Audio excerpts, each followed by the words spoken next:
ご視聴ありがとうございます。今回は、大手私鉄の有料座席指定列車に迫ります。颯爽とデビューしたのに利用が低調な理由と、利用促進のための施策、そしてこの列車が抱える課題を、実際に乗車した様子や、他社の同様の列車との比較を交えて解説します。ここは、JR や私鉄、地下鉄各線が乗り入れる、渋谷駅です。この改札は、この駅で一番深い場所を発着する、東京メトロ副都心線、東急東横線に便利な場所です。後ろには以前ご紹介した巨大吹き抜けがあり、ホームと線路を見下ろせます。2008年に副都心線が開業した後、2013年にはそれまで高架にあった東横線のホームがこの場所に移転し、直通運転が始まりました。東横線と副都心線は大半の列車が直通していますが、折り返し列車もあります。そしてこの列車を含む5本の急行には、ある共通点があります。それがこちら。東横線の有料座席指定サービス、Qシートの存在です。ここ数年で関東の大手私鉄で増えた、数百円程度の追加料金で座れるというものです。Qシートのある列車が来るのは、向かって右の4番線です。ホームには、検察などを行う係員が待機しています。座席指定車両は4号車と5号車で、他は普通の車両です。なお、この2両のどこからでも乗れるわけではなく、それぞれ一番後ろの1箇所のみから乗り降りができます。この列車は、みなとみらい線の元町中華街行きです。東横線の横浜までが座席指定で、そこからは追加料金なしで誰でも乗れます。なお、ラッシュ時には急行より停車駅の少ない通勤特急もありますが、Qシート付きなのは急行だけです。この日はダイヤが乱れており、数分ほど遅れています。やってきたのは、東急の車両の10両編成。副都心線に直通する列車が使うホームは隣にあるため、副都心線に向かう乗客はホームを移動する必要があります。手前の駅で乗り換えた方が楽なので、乗客はまばらです。そしてこの車両、1箇所以外のドアには幕が張られ、乗り降りができません。この駅で降りる乗客も、開いているドアから降りるしかありません。乗客より先に、係員とは違う見た目の人が乗り込んでいきます。発車サイン音が鳴ったものの、車内点検にはまだかかります。この日は遅れの影響で折り返し時間が短くなっていますが、通常ダイヤでも3分ほどしかなく、かなり慌ただしいです。時間もないので、ひとまず座席に座ります。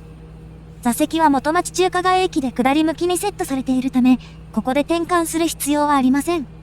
また、上り列車のこの車両は指定料金なしで誰でも座れます。終始逆向きですが、渋谷駅の折り返し時間が3分しかないため、やむを得ない措置です。超スピードで乗客を乗せ終え、ドアが閉まります。首都圏有数の混雑路線だけに、線路を長く塞ぐわけにはいきません。定刻より少し遅れて、渋谷駅を発車です。ところがこの列車、なぜか空席が目立ちます。ホームには後続列車を待つ人が並んでおり、着席需要はありそうなだけに、なんだか不思議な感じです。この列車のことを詳しく知るため、まずは首都圏の有料座席指定列車と Qシートが登場した経緯をおさらいです。この列車と同じ夕方の有料座席指定列車としては、JR 東日本の通勤ライナーが有名でした。これはもともと特急車両を車庫まで改装する列車に乗客を乗せて収益向上を図るため、84年に上野から大宮まで運行したのが由来です。比較的安い追加料金で特急車両に乗れるため人気になり、通勤ライナー専用の運用を仕立てて需要に応えることになりました。東海道線ではより多くの乗客を乗せられるよう、大半の車両を2階建てにした215系が導入されています。ただしこの車両、2階建てゆえに乗り降りに時間がかかるため、ライナー以外の使い道が限られ、車庫でニートしている時間が長いのが課題でした。その後、JR では業務の効率化や乗車率の低下を理由に、通勤ライナーの廃止や特急への格上げが進み、21年3月には全廃。最盛期には8路線で運行されていた通勤ライナーは、その歴史に幕を閉じました。一方関東の大手私鉄では、小田急のホームウェイ号や、京成のイブニングライナー、京急のウィング号が知られていました。特に小田急のホームウェイと京成のイブニングライナーは特急車両を使用しており、快適性抜群です。また、京急のウィング号は特急車両ではありませんが、関東私鉄には珍しいクロスシートで快適性の高い車両です。新たな流れが加わったのが今から16年前、2008年のことです。東武東上線で TJ ライナーの運行が始まりました。東上線で50年ぶりの有料列車で300円余りの追加料金を払えば座れるというものでした。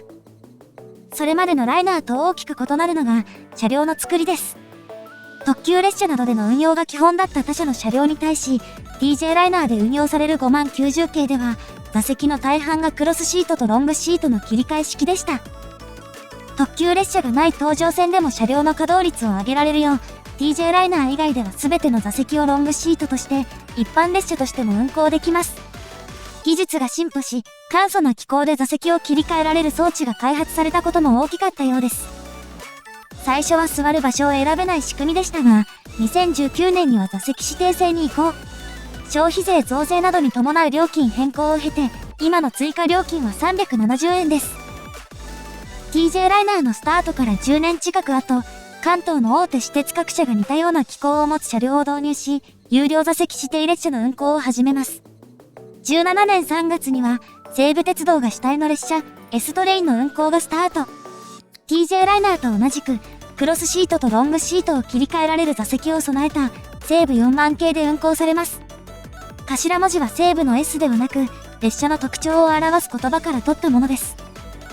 平日と土休日では運行形態が異なり、平日は東京メトロ有楽町線に、土休日は東京メトロ副都心線に乗り入れます。その翌年、2018年2月には、京王電鉄の京王ライナーの運行が始まります。京王の車両は高級感ある内装で、一般列車の時は贅沢な感じです。その翌月、18年3月には、西武新宿線と拝島線で、拝島ライナーの運行も始まりました。そして9シートが導入されたのは、同年12月のことです。最初は大井町線で、7両編成の急行のうち1両を、新たに製造した車両に差し替えていました。他社が編成丸ごと座席指定だったのとは大きく異なり、過密ダイヤのために新しい列車を走らせられなかったのが理由でしょうか。同じ列車に座席指定の車両とそうでない車両が混在するため、外観で見分けやすいようになっています。所要時間は一般の急行と同じで、急行停車駅では全部のドアが開きます。大井町線の9シートは二子玉川までが乗車専用、溝の口から先が降車専用です。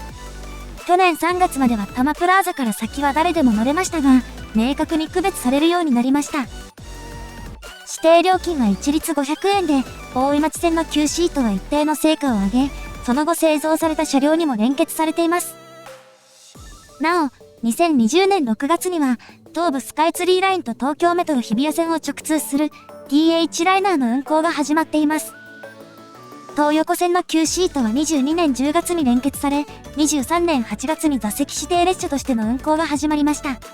指定料金は、大井町線と同じく一律500円です。一方、大井町線とは異なり、東横線内は全ての駅で乗り降りできる一方、みなとみらい線内では指定料金なしで乗れます。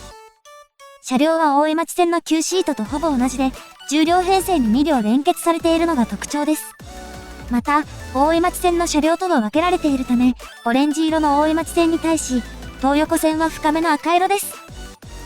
座席指定券は、会員登録が必要な専用サイトで事前に買うか、駅の窓口で買うかの2通りです。専用サイトでは座席が指定でき、1人または2人分を一度に買えるので、隣同士を指定するのも簡単です。一方、渋谷駅の窓口はホームから遠く、列車が来てからでは時間が足りません。しかも窓口では IC カードやクレカは使えず、現金だけです。東急では自動改札機でのクレカ決済を導入しているだけに、残念な状況です。また、ホーム上には座席指定券を買える券売機はありません。東横線では S トレインが運行されており、ホーム上にはその指定席券売機もありますが、今は逆向きになっており、存在感が薄めです。この券売機が使えれば便利そうですが、まだ対応していないようです。そしてこの列車、10両中2両を9シートにしたものの、利用状況は意外と良くないようです。この車両にいるのは6、7人ほどで、45名の定員に対する乗車率は1割強です。隣の5号車の様子はよく見えませんが、そう大差ないようです。この状況は私が乗っている列車だけではなく、東横線Qシートが始まって以降の課題でした。日によっては乗車率が高く、例えば水曜の同じ列車は3割ほどの乗車率がありますが、これなら1両で乗せられます。係員が1両あたり2人乗っているため、もっと売り上げが欲しいところです。なお、車両の端には車椅子スペースがあり、係員はそこで待機しています。開くドアが車両の一番後ろなのは、係員が待機するのに都合がいいからです。最初の停車駅、中目黒に到着です。ホームではQシートの宣伝も行われ、ここから乗り込む人も多いかと思いきや、乗ってくる乗客は一人だけ。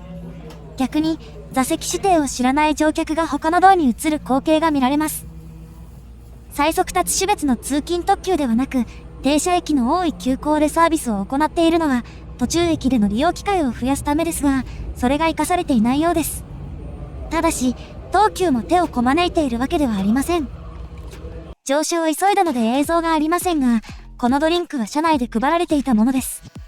渋谷駅で先に乗り込んでいたのは、飲み物を配るためのスタッフです。東横線Qシートの利用喚起策として、2月5日から29日まで無料のドリンクサービスが行われています。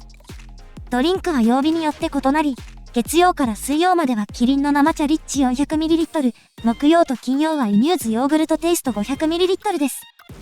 これらの値段を差し引けば、実質300円余りで乗れます。ただしこれ、ただの反則キャンペーンではありません。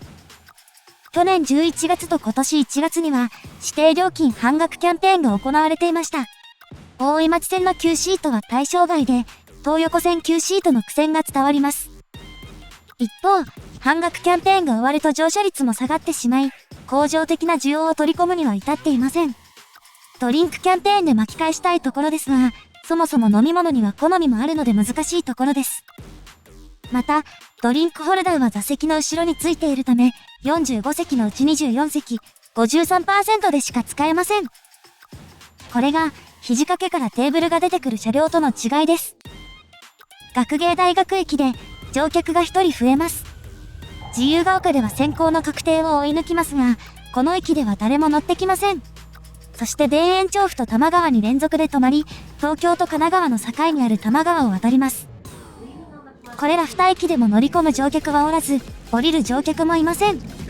そしてこの列車、渋谷から8駅目の多摩川までで、通過駅は3駅しかありません。東横線の急行は停車駅の比率が高く、渋谷から横浜までの間にある19駅のうち、半分近い9駅に止まります。一方、大井町線の急行は停車駅が比較的少なく、28駅のうち、停車駅は9駅だけです。一方、乗車時間自体は東横線の方が短く、大井町線は全線43分なのに対し、東横線では横浜までで34分です。平均速度は東横線の方が速いものの、大きな差ではないです。渋谷から18分、武蔵小杉に到着です。東横線有数の拠点駅で、JR 線と接続しており、特急を含むすべての列車が止まります。ところがこの駅では、乗り降りがありません。ここから横浜まで乗っても16分しかなく、500円払う人はいなさそうです。また、一般車両もそこそこ空いてくるので、着席サービスのありがたみが薄れるのも事実です。ホームには後続列車を待つ人の列が伸びており、なんだか複雑な気分になります。次の停車駅、日吉で一人だけ降ります。横浜市営地下鉄に乗り換える乗客も多く、一般車両の乗車率がさらに下がります。次の綱島では降りる人はおらず、一般車両の乗客がこの車両の横を通っていきます。この駅を出ると、係員が車内の見回りを始めます。タブレットで着席状況が確認できるので、指定した座席に座っていればそのままスルーです。次の停車駅である菊名では、2人が降りていきました。そして菊名を出ると、急行は4駅連続で通過します。次の横浜までの間に、ドアに貼られた幕が片付けられます。この幕は横のパイプにテープでくくりつけられており、簡単に外せます。ただしこの列車は元町中華街で折り返した後、渋谷から再びQシートサービスを行うため、片側に寄せられるだけです。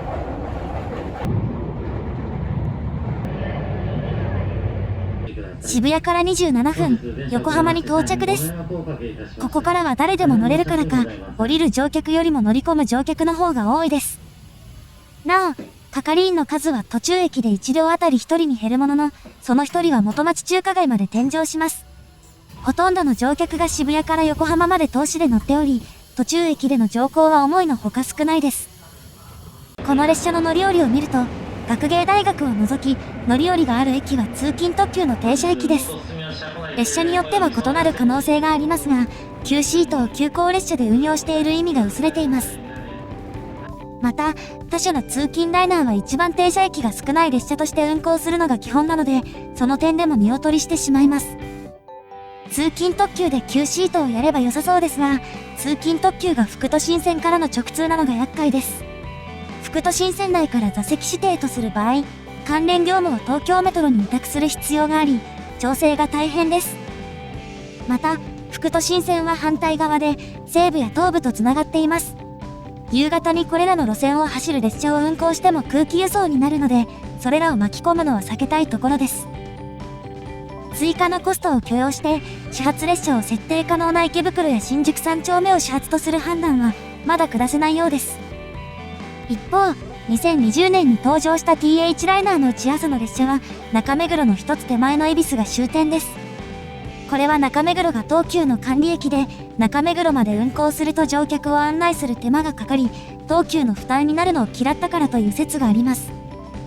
朝の TH ライナーは途中からフリー乗降区間になるため、追加の収益を生まない区間のためにコストをかけるのは合理的とは言えないです。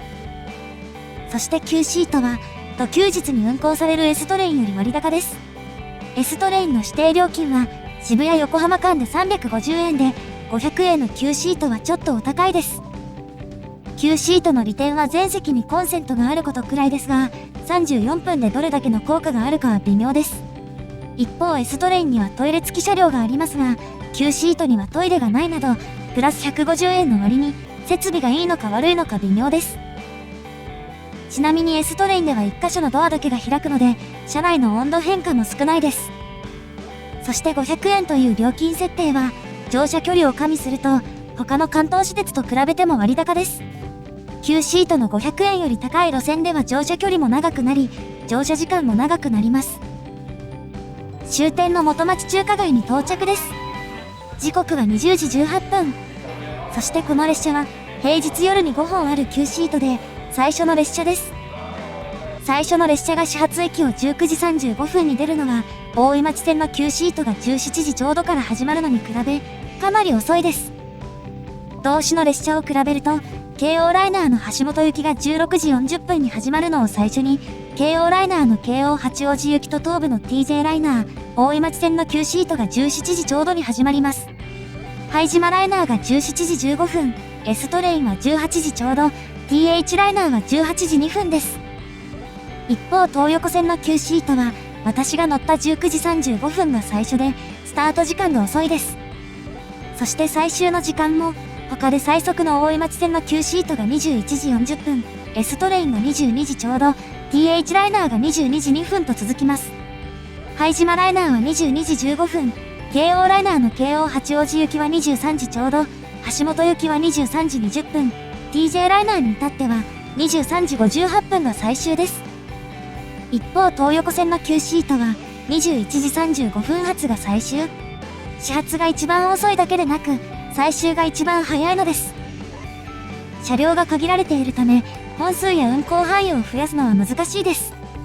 このまま縮小に向かうのか、逆に旧シート付き車両を大幅に増やし、それらの課題に対処するのか。ここから巻き返してほしいですね。ご視聴ありがとうございました。